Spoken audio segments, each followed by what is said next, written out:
Namo Bhagavate Vasudevaya. Om Namo Bhagavate Vasudevaya. Om Namo Bhagavate Vasudevaya. Today we are reading from Bhagavad-Gita as it is, chapter 3, titled Karma Yoga, verse 14. Annad bhavanti bhutani parjanyad anna sambhava yagnad bhavanti parjanyo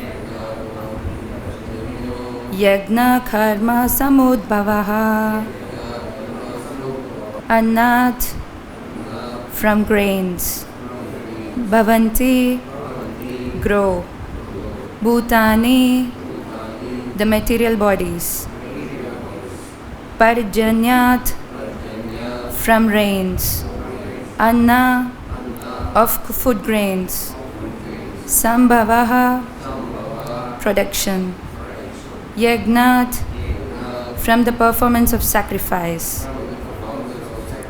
Bhavanti, becomes possible. Parjanya, rain. Yagnaha, performance of yagna. Karma, prescribed duties. Samadbhavaha, born of. Translation and purport by His Divine Grace A.C. Bhaktivedanta Srila Prabhupada Ki Jai. All living bodies sustain on food grains which are produced from rains. Rains are produced by performance of yagna, sacrifice, and yagna is born of prescribed duties. Please repeat. All living bodies sustain on food grains which are produced from rains. Rains are produced by the performance of yagna, sacrifice, and yagna is born of prescribed duties. Purport. Srila Baladev Vidyabhushan, a great commentator on the Bhagavad-Gita, writes as follows. Ye indriya angatya vasti tam yagnam sarveshwaram Vishnum abhayacharya tat chesham asnati tena tat dehayatram sampadyanti te shanta sarveshwara yagna purushasya bhakta sarva kilipshare anadikala vividhair atmanubhava pratibandhakair nikilai papair vimuchayanti. The Supreme Lord, who is known as the Yagna Purusha or the personal beneficiary of all the sacrifices, is the master of all the demigods who serve him as the different limbs of the body serve the whole. Demigods like Indra, Chandra and Varuna are appointed officers who manage material affairs, and the Vedas direct sacrifices to satisfy these demigods so that they may be pleased to supply air, light and water sufficiently to produce food grains. When Lord Krishna is worshipped, the demigods, who are different limbs of the Lord, are also automatically worshipped. Therefore, there is no separate need to worship the demigods. For this reason, the devotees of the Lord, who are in Krishna consciousness, offer food to Krishna and then eat, a process which nourishes the body spiritually. By such an action, not only are past sinful reactions in the body vanquished, but the body becomes immunized to all contamination of material nature. When there is an attack of such epidemic, similarly food offered to Lord Vishnu and then taken by us makes us sufficiently resistant to material affection, and one who is accustomed to this practice is called a devotee of the Lord. Therefore, a person in Krishna consciousness who eats only food offered to Krishna can counteract all reactions of past material infections which are impediments to the progress of self-realization. On the other hand, one who does not do so continues to increase the volume of sinful reaction, and this prepares the next body to resemble hawks and dogs, to suffer the resultant reactions of all the sins. The material world is full of contaminations and one who is immunized by accepting prasadam of the Lord, food offered to Vishnu, is saved from the attack, whereas one does not do so becomes subjected to contamination. Food grains or vegetables are factually eatables. Human beings eat different kinds of food grains, vegetables, fruits, etc. And the animals eat the refuse of food grains, vegetables, grass, plants, etc. Human beings who are accustomed to eating meat and flesh must also depend on production of vegetation in order to eat the animals. Therefore, ultimately we have to depend on the production of the field and not on the production of big factories. The field production is due to sufficient rain from the sky, and such rains are controlled by demigods like Indra, sun, moon, etc. And they all are servants of the Lord. The Lord can be satisfied by sacrifices. Therefore, one who cannot perform them will find himself in scarcity. That is the law of nature. Yagna, specifically the Sankirtan Yagna, prescribed for this age, must therefore be performed to save us at least from the scarcity of food supply. Om Agyana Trimedanandasya Gyananjana Shalakaya Chakshurunmilitam Yena Tasmai Shri Gurave Namaha Shri Chaitanya Manobishtam Stapitam Yena Bhutale Swayam Rupa Kadamahyam Dadati Swapadantikam Vandeham Shri Guru Shri Yuta Padakamalam Shri Gurum Vaishnavamscha Shri Rupam Sagrajatam Sahagana Raghunathanvitam Sajivam Sadvaitam Savadutam Parijana Saitam Krishna Chaitanya Devam Shri Radha Krishna Padam Sahagana Lalita Shri Vishakhanvitamscha He Krishna Karuna Sindhu Dinabandhu Jagatpate Gopesha Gopika Kanta Radha Kanta Namostute Tapta Kanchana Gaurangi Radhe Vrindavaneshwari Rishabhanostute Devi Pranamami Hari Priye Vancha kalpa tarubhyasya kripa sindubhya evacha patitanam pavanebhyo vaishnavebhyo namo namaha. Jai Shri Krishna Chaitanya Prabhu Nityananda Shri Advaita Gadadhara Srivasadi Gaura Bhakta Vrinda Hare Krishna Krishna Krishna Hare Hare Hare Rama Rama Rama Hare Hare.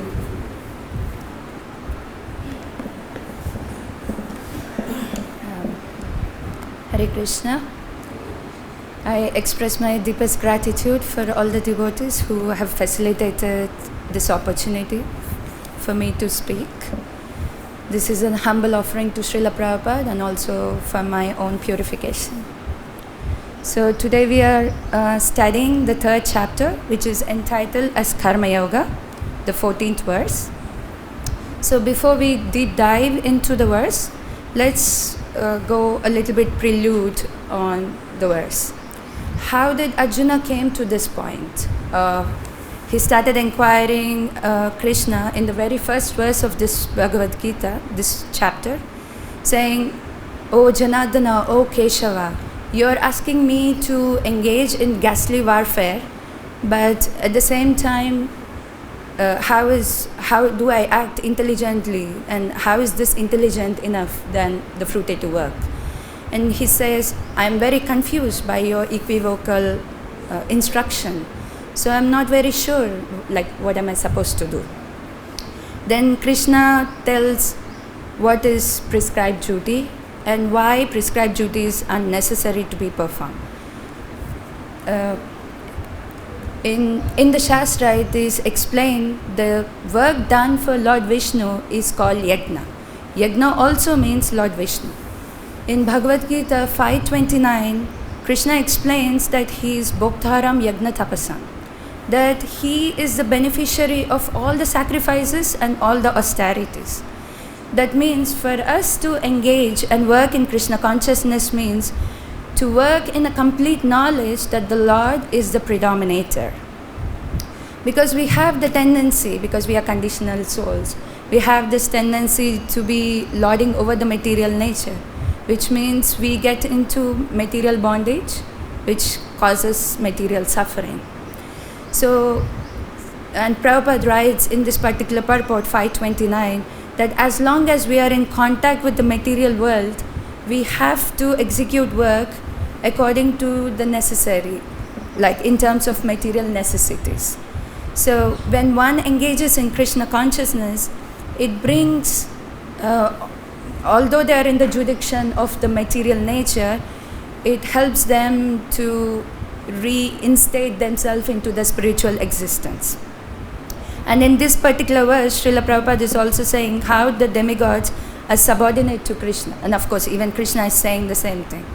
So one famous analogy Srila Prabhupada always quotes is watering the root of the tree. When we water the root of the tree, all the branches, leaves, the trunk, flowers, fruits, everything else is nourished. There is no separate need that we have to water separately. So similarly, when one engages in the devotional service or one performs Krishna conscious activities, they're already satisfying the demigods because Krishna is satisfied.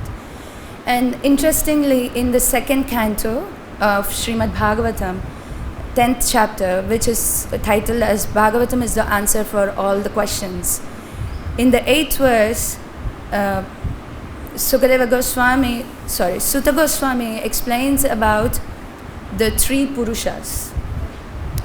And these three Purushas are Adi Bhautika, Adi Daivika, Adhyatmika. So, because I don't have a PowerPoint presentation, I'll just show symbolically.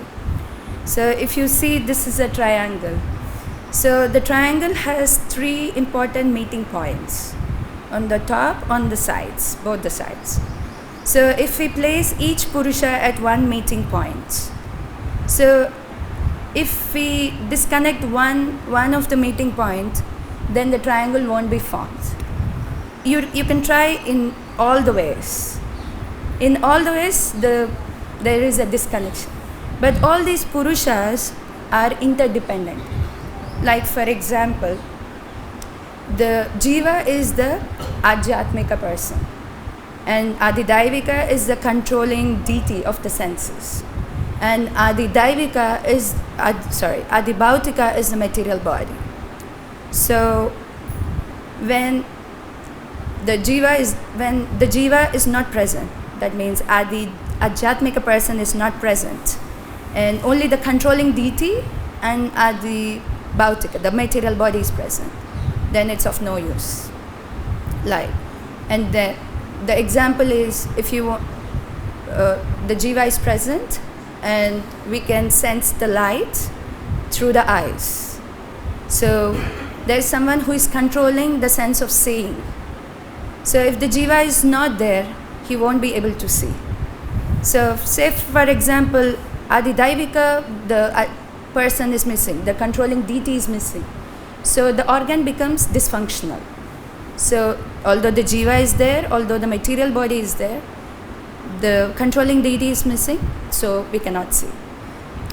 Now, the material body is there, the material body is absent, but at the Jiva and the controlling deity is present. There is no body, then also it's dysfunctional. So they all are interdependent, but they all move by the will of the Lord. Even here, Srila Prabhupada explains how the rains also come. Although you may perform yajna, although you may perform prescribed duties, it is only by the will of the Lord. We also learn so many times, even a blade of grass doesn't move without the will of the Lord. So here, the Paramatma is the predominator of the whole total angle. So when we work in such a consciousness, then we can acknowledge that Krishna consciousness is most important factor of our life. Of course, Lord is not partial. Lord wants to help all the living entities, but He is also very affectionate to His devotees. How is that? If a father has so many children, but there is a youngest son who is more dependent on the father, so obviously the father becomes more affectionate towards the child. So similarly, when we execute our prescribed duties for the satisfaction of the Lord, then the Lord becomes very much pleased and He favors us. And offering food to the Lord creates a consciousness in us that invokes the spiritual existence. So, and this is what Srila Prabhupada used. When he went to Boston for the first time, he saw all the people. He realized the very first time at the site that all the people are so much in ignorance and passion. They cannot understand. And Prabhupada was lamenting and praying in humility that, I have come so far and I don't know how I can give this message to these people. How are they able to understand? Oh Lord, make me your puppet. But at the same time, Prabhupada didn't stop just with the prayers. Prabhupada also devised formulas. And one of the successful formula, and it's still happening, is chant, dance and feasts. And we see in all ISKCON temples, we have Sunday Love Feast. So people come, they chant the Hare Krishna mantra, they listen to the philosophy, they dance to the Hare Krishna mantra, and they eat sumptuously. And this is changing their consciousness. And even from the very early days, you can see Srila Prabhupada made all the efforts single-handedly to make this movement going on. And he was cooking and distributing prasadam. And Srila Prabhupada ordered all the temples and all the GBC members and all the individual devotees to make prasadam and distribute. And Srila Prabhupada, there's a very nice interchange with Kirtanandana Swami Maharaj when Maharaj was asking, what happens to someone if I distribute this simply wonderful, this sweet on the street? Then Prabhupada says, when you give this simply wonderful to this person, after some time he will come to the temple and he will engage in devotional service and he will become simply wonderful. And by that he will understand how Krishna is simply wonderful. And he will practice and execute devotional service, which is also simply wonderful. And Kirtanandana Swami Maharaj says, Srila Prabhupada is simply wonderful. So where philosophy doesn't work, Krishna Prasadam works. So we need to regularly engage in distribution of this mercy to ourselves and to others. We should never have an exemption in our own lives as well, that what if I can escape not eating prasadam. No, this is the prerequisite for us to become the devotee of the Lord. Now here, in this particular verse, someone may argue saying that, how can I believe that the demigods are in charge of causing the rainfall? How is the will of the Supreme Lord is existing? I don't believe in this thing. I just want to believe in the modern science. So modern science has also went through this kind of research. Example is genetically modified foods, where the genes of these particular cells have been manipulated. And when there is a slight manipulation of the nature, they had a very huge production of food grains, but ultimately it resulted in so many diseases and genetic modifications, and it has been disaster, and now it's totally banned. And now recently we have seen just 15 days ago how there is a volcanic eruption in Hawaii, the Kilauea volcanic eruption. And as I've been watching the videos, and I've seen that the scientists are so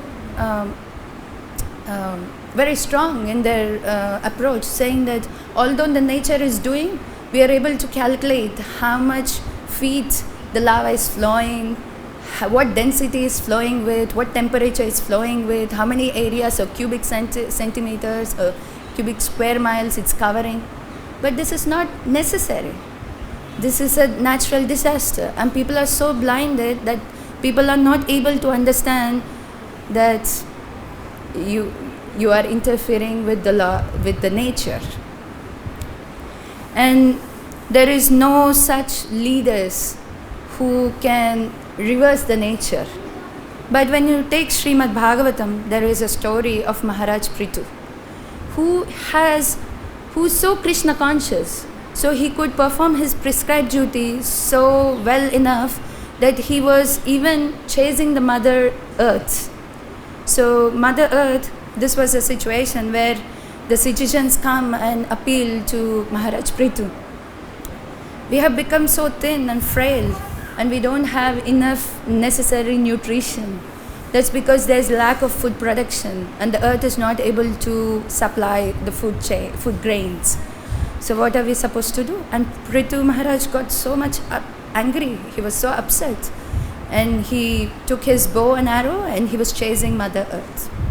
And Mother Earth, she took the shape, the form of Mother Cow, and she was running. And Srila Prabhupada writes, she was fleeing like a deer who is in fear of a hunter. And then after a long chase, she started pleading, how can you hurt me? You cannot hurt me. You have to give protection to me. After all, I'm a cow, I'm a woman, I'm helpless. But Prithu Maharaj says, no, I cannot spare you, because you have violated all the necessary situations. First of all, you have taken your share in the yajna. So it is your duty that you have to make sure you have enough food grains for all living entities. And because you have lost intelligence, so you don't have any consideration for the welfare of the living entities, such a killing is never considered a sin. So now you can understand that he is very discriminative, at the same time he is very Krishna conscious. Then Mother Earth says, okay, I'm sorry, but now what am I supposed to do? All the seeds, roots, herbs, grains which are created by Lord Brahma at the beginning of the creation has been used by the non-devotees who lack spiritual understanding. And because of this, I have to hide them away, because they are not offering to the Lord. I'm doing exactly what am I supposed to do. And now, because I have been hiding them for a long time, they have been deteriorated. So, and I cannot produce them anymore. So, Maharaj Prithu, you make the arrangements. Then Maharaj Prithu makes the arrangements, and she tells, because I'm a cow, I am very dear to my calf. When I have a calf, I can milk very easily. So you bring the necessary calf. So Maharaj Prithu brings Swayambhuva Manu in the form of a calf and milks the cow, the Mother Earth, and gets the necessary grains. And then he also maintains he makes the earth flatten, and which is suitable for the agriculture. Now you see, this is the difference between the modern approach and being a Krishna conscious approach. So we have the Vedic plan. There is always a Vedic plan from the beginning of the existence. What is this Vedic plan?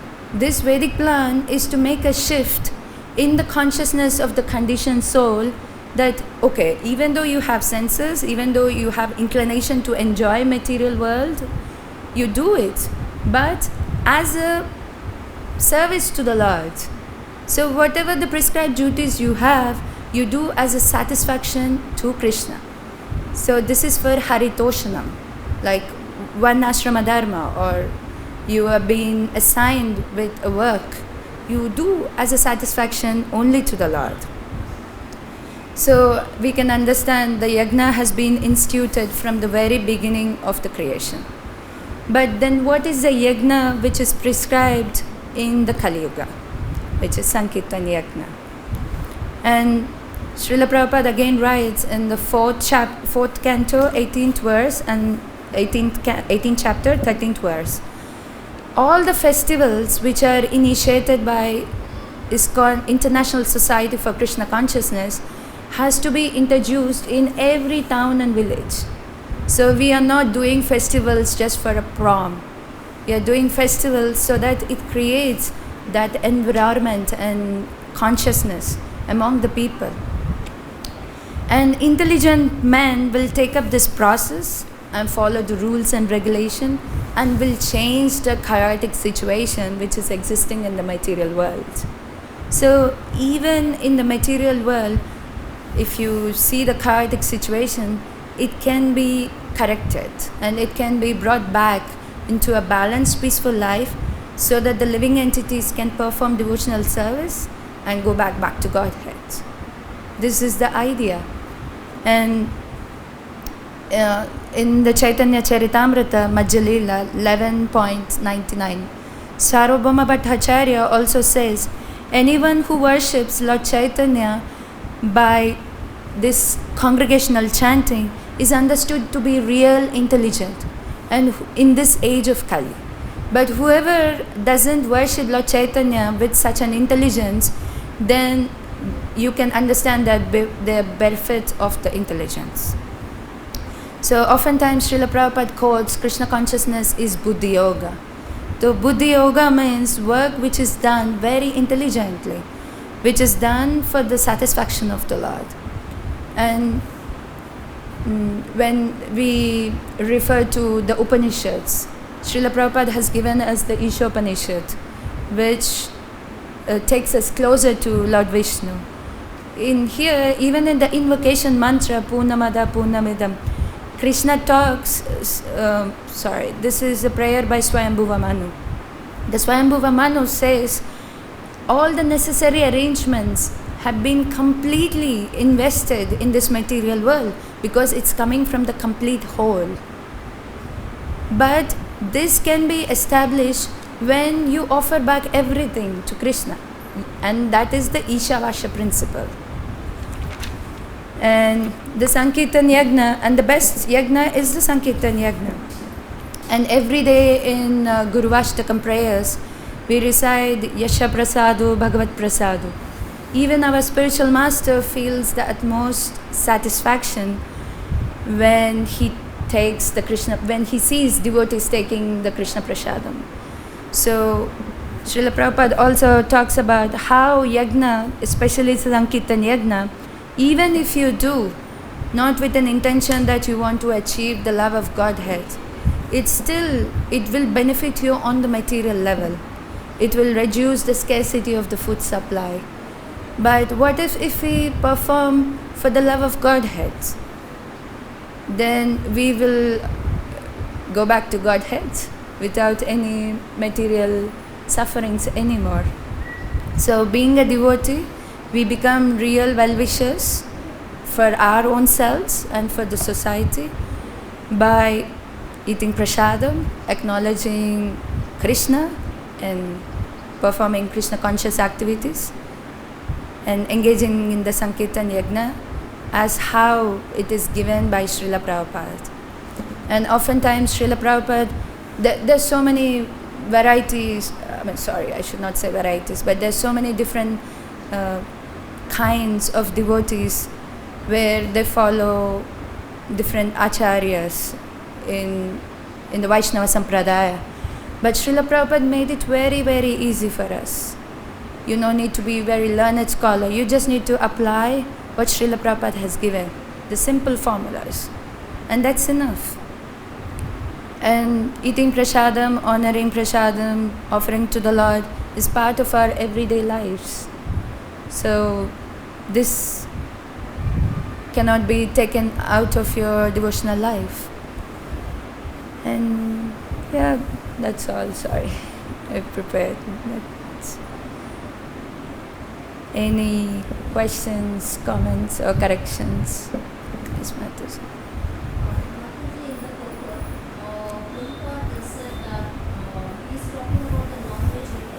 Yes. He says that even the non-veg eaters, they have to repent.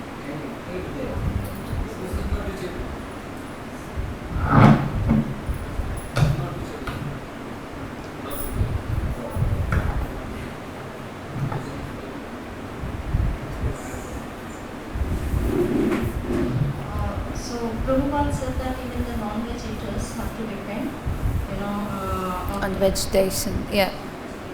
Yeah. Is he endorsing non-veg eating? I mean, No. this pervert. It feels like that. No. But here, Prabhupada is mentioning, Prabhupada is also mentioning the dependence on the Lord. Even if you want to eat non-veg, but where is that the flesh or the meat is coming from? It's coming from the animals who are dependent on the grains. So how can you eat even flesh or meat? You cannot even acknowledge that point. So he's just saying to the people on the face, you think that you are very independent, but nothing is independent of the Lord. The whole material nature is working under the direction of the Krishna. Because I felt like that.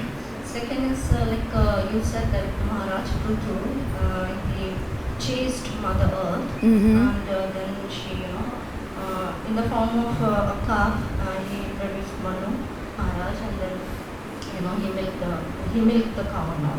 But then certain parts on this planet have very extreme climatic conditions, like desert areas and Icelands and all.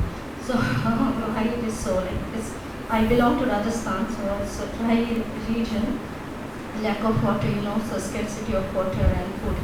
So why it is so?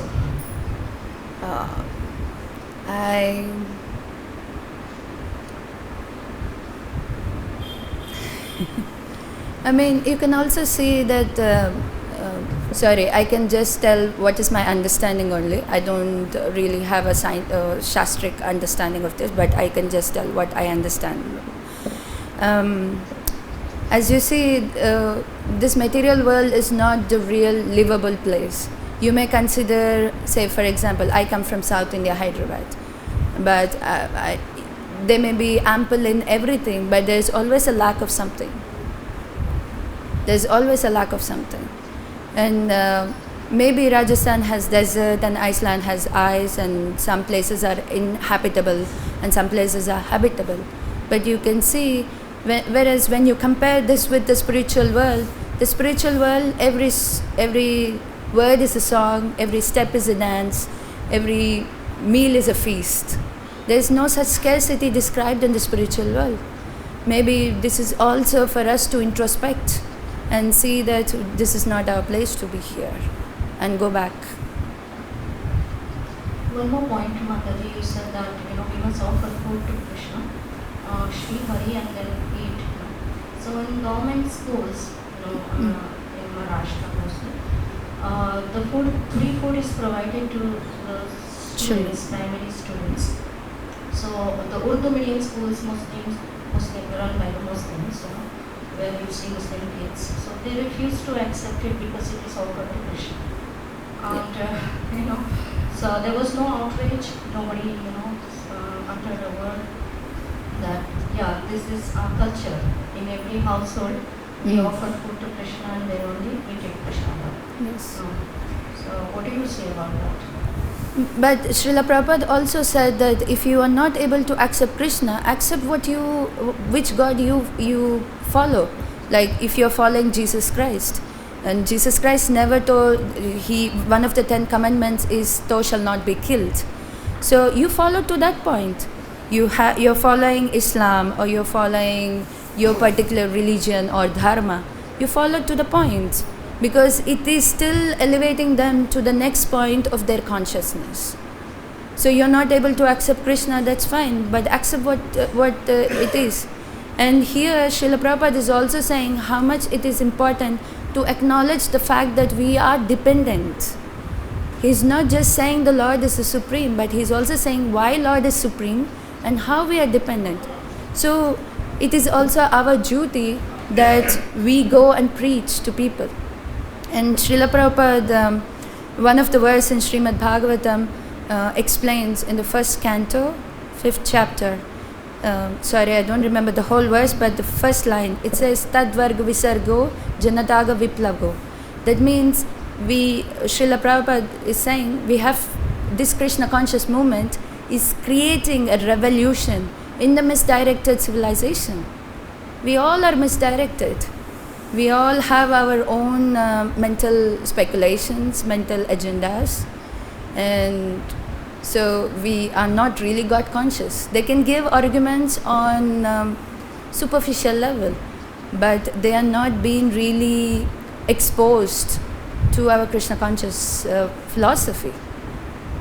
So it is our duty also to carry out this mission and go and preach to people, so that can create a revolution in their hearts to accept Krishna, to accept devotees, to accept Prabhupada's mercy and Chaitanya Mahaprabhu's mercy.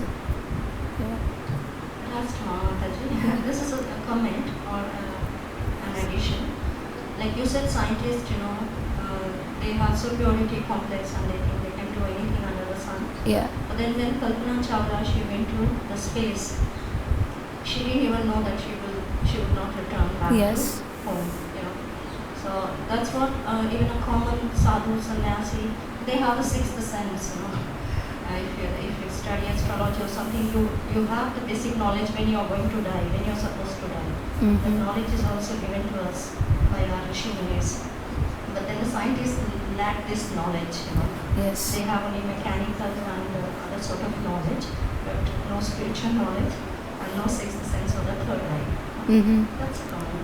Yeah, but and also Prabhupada said, right, even when we are clapping in the kirtan, our lines on the hands are changing.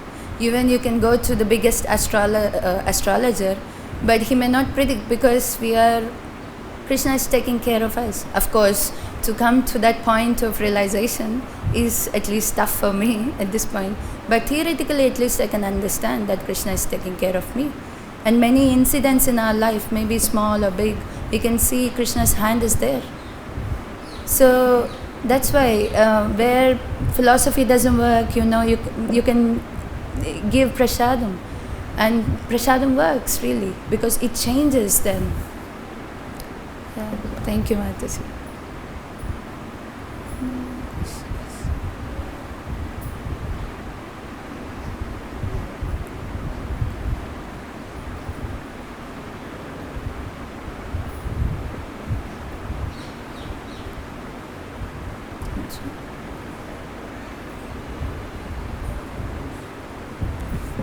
Thank you.